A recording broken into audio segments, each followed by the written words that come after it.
the death position, you know, the death zone of presentation, so I'll be kind. Is there a click? Oh, okay, here we go.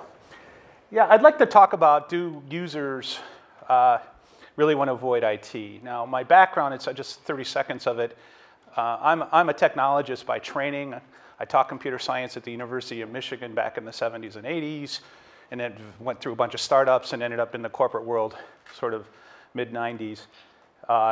So I'm actually an IT guy, right? But it won't sound like that, but I just wanted to get that out there. Because what I'm showing you here is sort of the battle of Agincourt.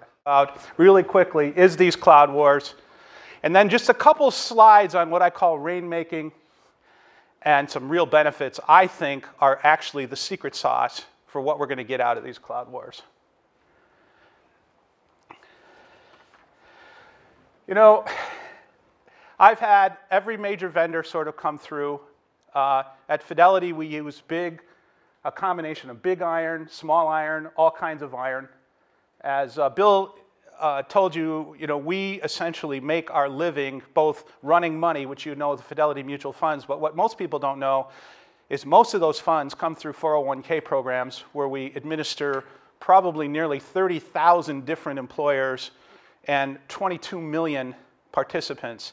And they use us as part of the extension of their HR systems. So we, in fact, are distributed through huge amounts of companies, and we supply those in various ways. So this cloud stuff, in a sense, we're scratching our head saying, what exactly are we talking about? We've been doing this for a while.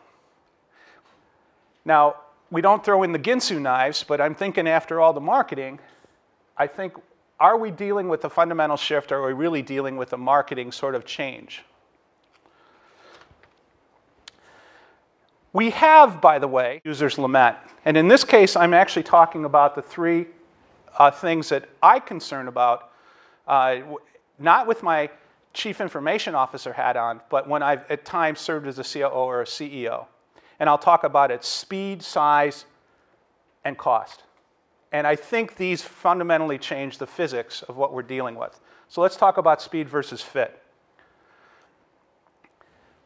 I've watched time and time again, both at Thomson Reuters, at Fidelity, and other companies, that when a small group decides that they're going to go out to the cloud to buy a service, they don't follow any of the rules that they would make IT follow if it was a project that was done inside the company, right? Three things. If it's user-initiated, if they thought of it or they actually read about Salesforce.com, then all of a sudden it's the right thing, right? In other words, they've got consensus by the time they've even finished reading the ad. And there's no meetings to socialize the situation. It's 12 guys off in Poughkeepsie who decide they're going to do this. And it's essentially done inside the group that you would normally spend a long time with PowerPoints convincing.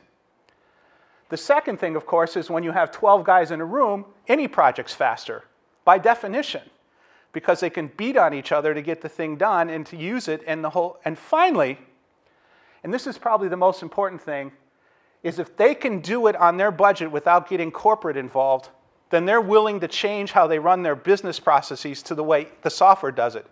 You saw that happen with email and Outlook. The way people do their scheduling now is the way Outlook does it. They changed to that. They didn't make Microsoft change Outlook to the way the thousands of secretaries used to do it.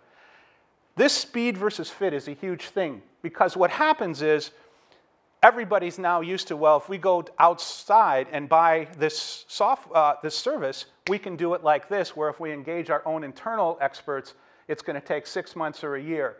Now, it's apples and oranges, but that's not how it's perceived technologically, or I mean socially inside and that's a huge, huge change. And I've seen it now already snowballing, saying, well, we could build it ourselves, but it would take a year. Why don't we just go buy it? Well, you're talking about a completely different set of comparisons. I think that is a huge chemical change that's happened.